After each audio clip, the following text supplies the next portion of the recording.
तक हो चुका है?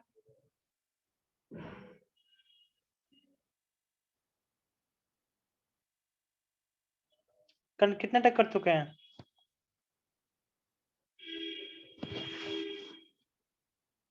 शायद 63 तक हम लोग का क्वेश्चन हो चुका है, 64 से करना है। इसमें शायद 64 से स्टार्ट है, तो शायद 63 तक कर चुके थे। Good evening. और जितना भी क्वेश्चन बनाते हैं कम से कम उतना क्वेश्चन खुद से बनाइए और उसके आगे बनाने की कोशिश करिए। ये तो फिजिक्स में है, और फिजिक्स में हम इतना मेहनत कर रहे हैं, तो फिजिक्स में कम से कम इतना मेहनत करना ही है।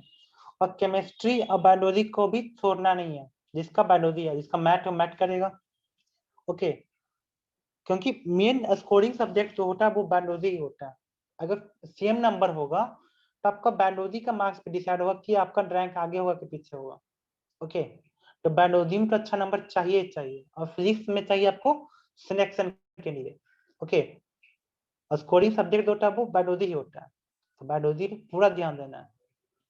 ओके, और जितना भी एमसीक्यू जितना हो सकता है उतना करिए, और एनसीईआरटी बेसी पढ़िए। ज्यादा इधर उधर पर मत पढ़िए, बेकार का समय बर्बाद होगा। और जितना समय बचा वो फिजिक्स और केमिस्ट्री में दीजिए एक्स्ट्रा चीज के लिए, और एक बायोलॉजी के सिर्फ एनसीईआरटी पढ़िए। 64 पे काम करते हैं। इसमें क्या दिया हुआ? Electric potential in a certain region is expressed by V is equal to 6x minus 8x by square minus 8 by plus 6 by z minus 4z square। तो इसमें पूछ क्या रहा? The magnitude of force acting on a charge by 2 coulomb. तो 2 coulomb charge के बाद होगा कितना फोर्स इसमें लगेगा। तो फोर्स के बारे में आप लोग क्या पढ़े हैं? Q E. फोर्स के बारे में आप लोग क्या पढ़े? Q E. अब देखो, यह जो पोटेंशियल है भी, तो भी से हमको चाहिए इलेक्ट्रिक फील्ड। तो इलेक्ट्रिक फील्ड क्या होता है? Minus DV by D x.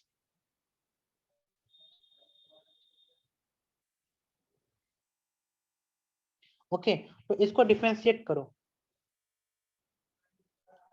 तब देखो 6x को डिफरेंशिएट करोगे तो आपका कितना आएगा?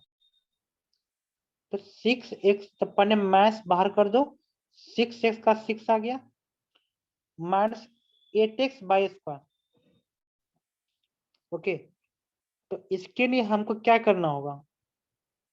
तो देखो, इसको सबको पार्शियल डिफरेंशिएट करना होगा। देखो, सबको x के फॉर्म में डिफरेंशिएट कर दो, सबको y के फॉर्म में डिफरेंशिएट कर दो, सबको z के फॉर्म में डिफरेंशिएट कर दो। ये कर सकते हैं। तो सबसे पहले आप क्या करो, ex निकालो, फिर e बाय निकालो, फिर ez निकालो। ओके, ये कर सकते हैं। अब सबको जो होता है सारा इलेक्ट्रिक फील्ड को फिर ऐड कर देंगे। तो अपन x डायरेक्शन निकालेंगे, तो x के फॉर्म डिफरेंशिएट करेंगे, तो 6, और आगे में सब जगह निगेटिव पुट करो। ठीक है, निगेटिव को बाहर, 6 minus 8x by square. X को डिफरेंशिएट करोगे तो कितना होगा? एक्स के फॉर्म में डिफरेंशिएट करोगे तो कितना होगा? Minus 8 by square. ओके, अब 8 बाई को डिफरेंशिएट करोगे तो कितना होगा? तो यहाँ पे x नहीं है, तो यहाँ पे क्या हो जाएगा? 0। ओके, अब एक्स के फॉर्म में इसको भी डिफरेंशिएट करेंगे तो 0 होगा, इसको भी डिफरेंशिएट करेंगे तो 0 होगा। ओके, तो हमारा एक डायरेक्शन में इतना आएगा इलेक्ट्रिक फील्ड का मान। यहाँ तो कोई दिक्कत? अब बाई के फॉर्म में डिफरेंशिएट करते हैं। तो देखो बाई के फॉर्म में, तो देखो यहाँ पे बाई नहीं है, तो इसके कारण 0 हो गया। अब इसके कारण देखो, इसके कारण कितना होगा? निगेटिव बाहर पड़े रखो, तो माइनस 8x बाई स्क्वायर। तो इसमें क्या लिखेंगे? माइनस 8x 2 बाई 22 का को डिफरेंशिएट करेंगे तो 2 बाई होगा। अब यहाँ पे माइनस 8 बाई है, तो इसको डिफरेंशिएट करोगे तो कितना होगा आपका? -8। यहाँ पे बाई है, तो इसको डिफरेंशिएट करोगे कितना होगा? +6z। ओके, अब यहाँ पे बाई नहीं है, यहाँ पे आपका बाई नहीं है, तो यहाँ पे बाई नहीं है, तो इसके कारण कितना होगा? 0। ओके, अब नेक्स्ट आते हैं। अब सबको जेड के फॉर्म में डिफरेंशिएट करेंगे। तो देखो यहाँ पे जेड है, नहीं है, जीरो आ गया। यहाँ पे जेड नहीं है, जीरो हो गया। यहाँ पे जेड है, नहीं है, जीरो हो गया। अब 6/z, तो 6/z को करेंगे कितना होगा हमारा 6/, ओके। और यहाँ आप जेड को डिफरेंशिएट करेंगे तो 1 आया, तो 6/, हुआ माइनस 4z², इसका कितना होगा 4/2z, ओके। यहाँ तक कोई दिक्कत? तो यहाँ से आपको इंडक्टिव फील्ड आ गया x/z में। अभी सब सब कहाँ है, ये सिचुएटेड एट ओरिजिन। तो ओरिजिन का मतलब क्या होता है, x equal to 0, y equal to 0 और z इक्वल टू 0।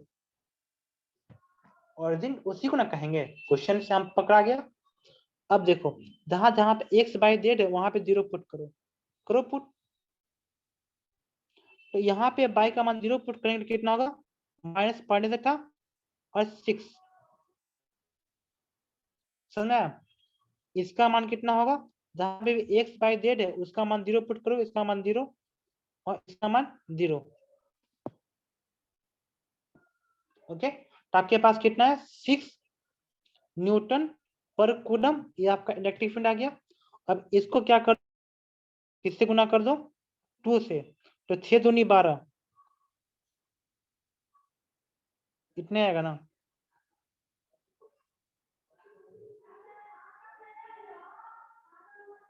रुको रुको रुको, नहीं नहीं, यहाँ पे एक मिनट, यहाँ पे 0 नहीं होगा, यहाँ पे 0 नहीं होगा, सॉरी, यहाँ पे बाय मिस्टेक देखो, यहाँ पे इतना हुआ तो ये सब 0 हो जाएगा, लेकिन यहाँ पे क्या -8 है, तो यहाँ पे +8 न्यूटन पर कूलम। तो देखो 6i, तो आपका जो इलेक्ट्रिक फील्ड हो गया वो कितना हो गया, यहाँ पे 0 होगा, सही है। तो देखिए आपका जो इलेक्ट्रिक फील्ड आएगा वो नेट कितना आएगा, आपका नेट इलेक्ट्रिक फील्ड आया वो कितना आया, -6i + 8j, ओके। तो आपका इसका मैग्नीट्यूड कितना होगा, आपका 6² + 8² का रूट, आपका आंसर 10 आया। और 2 कूलम है तो फोर्स का मान कितना होगा, QE 2 × 10 = 20 न्यूटन, ओके। आपका कितना हो गया 20 न्यूटन। देखिए अब मैथ करेगा, वही सोचिए मैथ नहीं कर रहा है। आपका कौन सा ऑप्शन होगा, ऑप्शन नंबर 4, आपका फोर्स कितना आ गया 20 न्यूटन। 64 समझने में कोई दिक्कत, एनी इशू?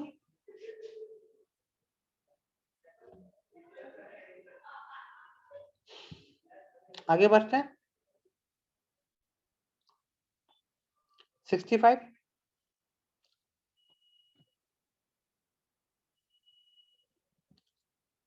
देखिए क्या दिया हुआ, इसमें से कौन सा स्टेटमेंट हमारा सही है, तो हमारे पास दो गो स्टेटमेंट है। A ring of radius r carries uniformly distributed a charge plus q। A ring है जिसका रेडियस r है, उसमें चार्ज यूनिफॉर्मली जो डिस्ट्रीब्यूटेड है। At a point charge -q is placed on the axis of the ring at a distance 2r from the center and released, ठीक है। The particle executes simple harmonic motion along the axis of the ring। Ring के axis के along जो वो simple harmonic motion करेगा, okay. Statement number 1, electron moves from a region of higher potential to the lower potential। ये high potential से low potential तक move करेगा, okay. तो देखो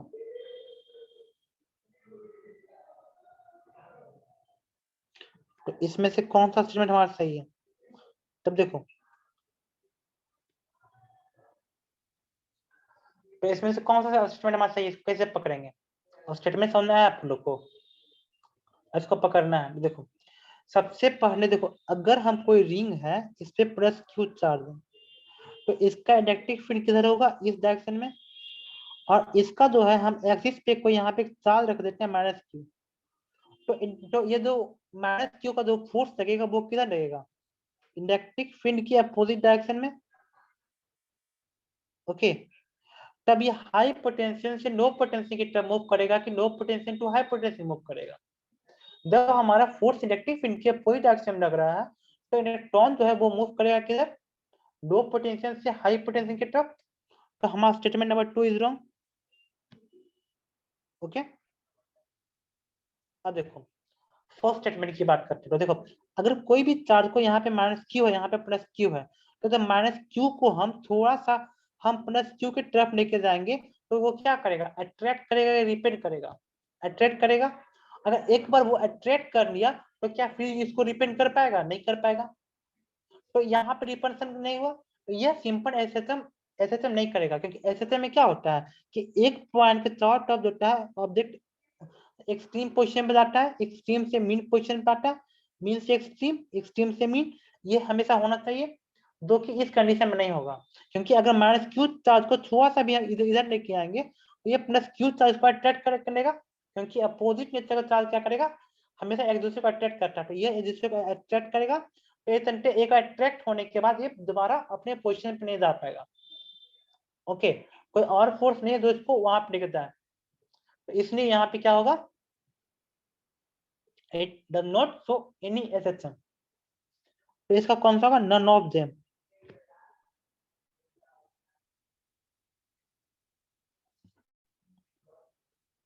समझ में आया?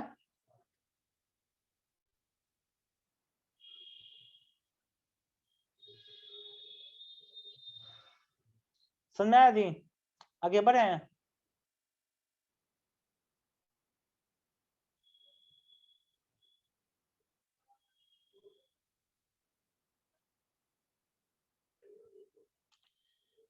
आगे बढ़ते हैं 66 पे। देखिए क्वेश्चन दिख रहा है साफ साफ कि और जूम करें।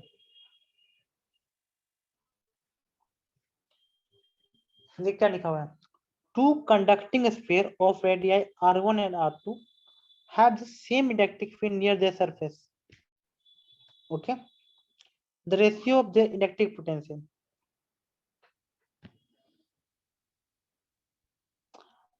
तो हमारा इलेक्ट्रिक पोटेंशियल का क्या रेशियो होगा, तो क्या कहा कि इलेक्ट्रिक फील्ड जो है सरफेस के नौ बेटा हमारा सेम है, तो हमारा पोटेंशियल का रेशियो क्या होने वाला है। देखो भाई क्या होगा, तो देखो इलेक्ट्रिक फील्ड सेम है, तो E1 is equal to E2। हम क्या लिख सकते हैं, K Q1 by R1 square is equal to K Q2 by R2 square. यही ना है, लिख दिया मैंने। अब हमको पता है V1 का मान कितना होगा, के Q1 बाई R1, और V2 का मान कितना होगा, के Q2 बाई R2। ये ना होता है भाई। तो अगर ये हुआ के Q1 बाई R1 स्क्वायर के Q2 बाई R2 स्क्वायर, ये हमारा बराबर है। क्वेश्चन में कह रहा है कि सरफेस के नॉर्थ जो होता है हमारा इलेक्ट्रिक फील्ड बराबर होगा। तो आप देखो यहाँ पे जो के Q1 बाई R1 है, तो उसके जगह आप लिख सकते हैं यहाँ पे V1 by R1 is equal to V2 by R2। तो यहाँ पे हमारा क्या आ जाएगा, V1 बाई V2 का मान कितना होगा, R1 बाई R2। तो हमारा कौन सा ऑप्शन हो गया इसमें, 66 का कौन सा ऑप्शन हुआ,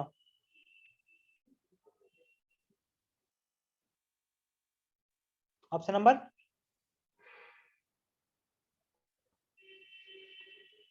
3। इजी है कि नहीं है, तो बायोलॉजी में याद रहेगा तो बनेगा, इसमें थोड़ा सा दिमाग लगेगा तो बनेगा। बायोलॉजी को ना आपस में डिस्कस करके पढ़ने से ज्यादा होता है, और फिजिक्स में है कि अपना नया नया दिमाग लगाते रहिए। 67 देखिए, a charged hollow metal sphere has the radius smaller। a charged hollow metal sphere के पास क्या है, रेडियस हमारा क्या छोटा आ रहा है। if the potential difference between its surface and a point at a distance 3r from the center is v, the elastic intensity at a distance 3r from the center is, the electric intensity कितना होगा distance 3r from the center। okay,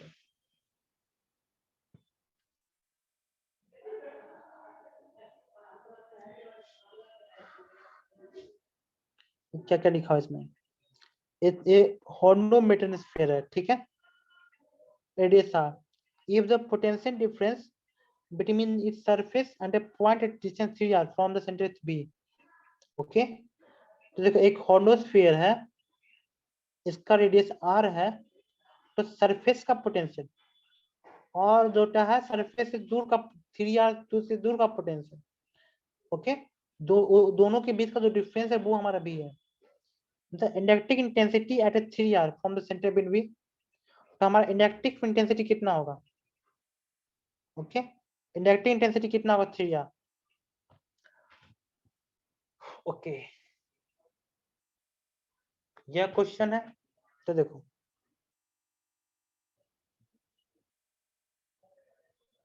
तो सबसे पहले हम क्या करते हैं, भी का मान निकालते हैं। अब हमको समझ में आ गया, तो देखो भी का मान कितना होगा हमारा, के क्यू बाई आर माइनस के क्यू बाई 3r, तो हमारा आंसर कितना हो गया 2k बाई 3r। दोनों का पोटेंशियल डिफरेंस होगा, पेरिफेरी का और सेंटर का। अब देखो इलेक्ट्रिक फील्ड का मान कितना होगा हमारा, के क्यू बाई 3r का स्क्वायर, तो हमारा इसका मान कितना हो गया के Q by 9r square, okay. तो यहाँ पे देखो के क्यू बाई आर की जगह पे क्या पुट कर सकते हैं, 3v/2, ओके। तो के क्यू बाई आर की जगह पे क्या पुट कर सकते हैं, 3v/2r, और यहाँ नीचे क्या हो गया 1/9 हो गया, 3 3 9, तो हमारा कितना हो गया v/6r। तो देखो कौन सा ऑप्शन हुआ हमारा, v/6r, ऑप्शन नंबर 1,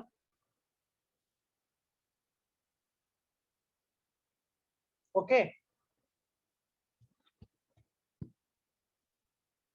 67 समझ आया।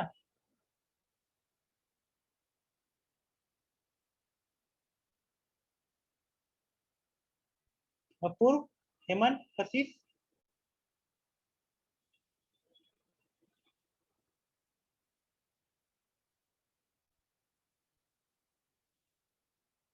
67 समझ आया, आगे बढ़े, ओके। 68 पे आते हैं।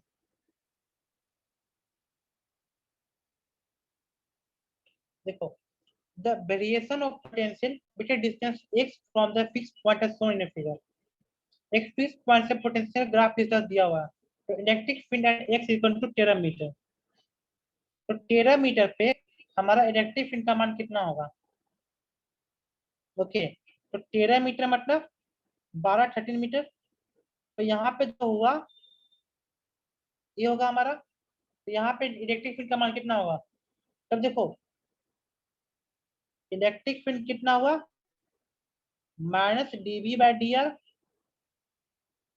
ओके। तो डी यहाँ पे जो dv/dr करेंगे तो मतलब क्या हुआ -tan थीटा। अब देखो जब 12 और 14 के बीच में जो थीटा होगा वही थीटा होगा,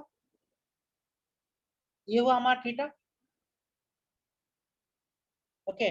तो यह थीटा पूरा हम लेंगे तो हमारा वही आएगा, ये थीटा का मान कैसे निकालेंगे आप, तो जब थीटा इक्वल टू p/b, तो हमारा p क्या हो गया 30 में से 20 गया 10, और b का मान कितना हमारा 14 में से 12 गया 2, अब माइनस, तो हमारा आंसर कितना हो गया -5, -5 वोल्ट पर मीटर, ऑप्शन नंबर 4।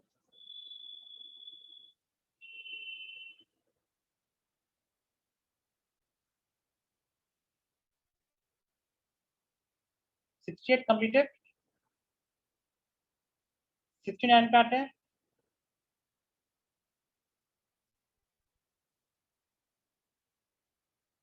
देखो पढ़ो क्या है,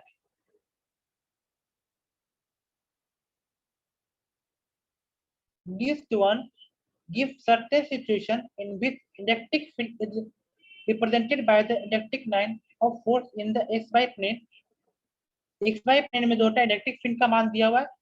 These two gives corresponding represent of the equipotential line on the xy plane. xy plane का equipotential plane दिया हुआ है. Match the figure of list one with the figure of the list two and indicate your answer. Okay. तो देखो एक तरफ electric field दिया हुआ है और एक तरफ इक्विपोटेंशियल दिया हुआ है. तो इक्विपोटेंशियल क्या होता है? इलेक्ट्रिक फील्ड का परपेंडिकुलर. सबको पता है इक्विपोटेंशियल क्या होता है, ये पढ़ा चुके हैं. इलेक्ट्रिक फील्ड क्या होगा? इक्विपोटेंशियल का हमेशा परपेंडिकुलर होगा. तो इसमें हम क्या बात करेंगे? तो पी का देखो, पी में जो है इलेक्ट्रिक फील्ड किधर है? पॉजिटिव एक्स डायरेक्शन में. ओके. तब इसका जो इक्विपोटेंशियल सरफेस क्या होगा हमारा? चेक करो चेक करो. हाँ अब चेक कर सकते हैं. इधर हुआ निगेटिव टू पॉजिटिव. तो देखो इधर होगा लो पोटेंशियल. नहीं नहीं एक मिनट. इलेक्ट्रिक फील्ड लाइन के नो बटा पोटेंशियल आपका घटता है. तो इधर होगा आपका लो पोटेंशियल, इधर होगा आपका हाई पोटेंशियल.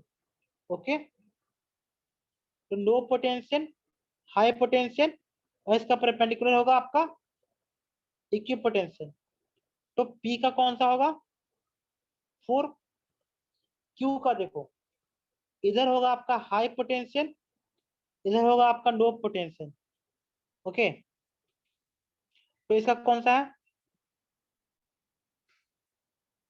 तो देखो इधर देखो हाई पोटेंशियल, इधर लो पोटेंशियल और इसका परपेंडिकुलर होगा इसका इक्विपोटेंशियल.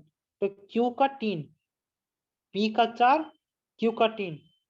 अब आर में देखो, इधर देखो इलेक्ट्रिक फील्ड लाइन ऊपर है तो नीचे होगा हाई पोटेंशियल, ऊपर होगा लो पोटेंशियल. नीचे होगा हाई पोटेंशियल, ऊपर होगा लो पोटेंशियल और इसके परपेंडिकुलर में. तो आर का कौन सा होगा? Option number 2.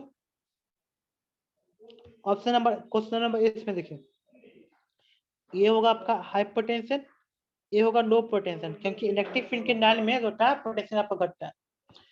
तो इसका कौन सा होगा? इसका 1. समझ आया? क्वेश्चन कितना बड़ा लिख दिखा रहा है. देखिए क्वेश्चन कितना बड़ा है और नीट में ऐसा क्वेश्चन पूछता है. अगर आपके पास ट्रिक है और नॉलेज है तो बन जाएगा. अगर आप सोचिए अंग्रेजी बहुत भारी है और क्वेश्चन लंबा है, नहीं बनेगा. तो कोई हमको बता सकता है 69 का कौन सा ऑप्शन होगा? पी का 4, पी का 4, पी का 4 किस में है? Option number 2. 69 समझ आया? ओके. हेमंत, अपूर्व, कशिश,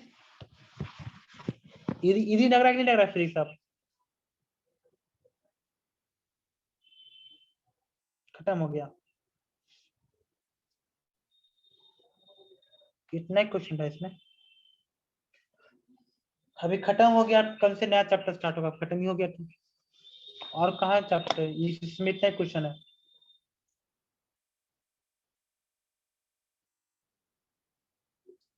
ठीक है 11 मिनट स्टार्ट करते हैं 15 मिनट में, अगर इसमें कोई दिक्कत ना होगा तो. और कल से जो है एक नया नया टॉपिक स्टार्ट करेंगे. कैपेसिटर स्टार्ट करते हैं. कोई दिक्कत किसी को? कल थोड़ा थ्योरी पढ़ाएंगे और फिर क्वेश्चन करेंगे उसके ऊपर. ठीक है ना?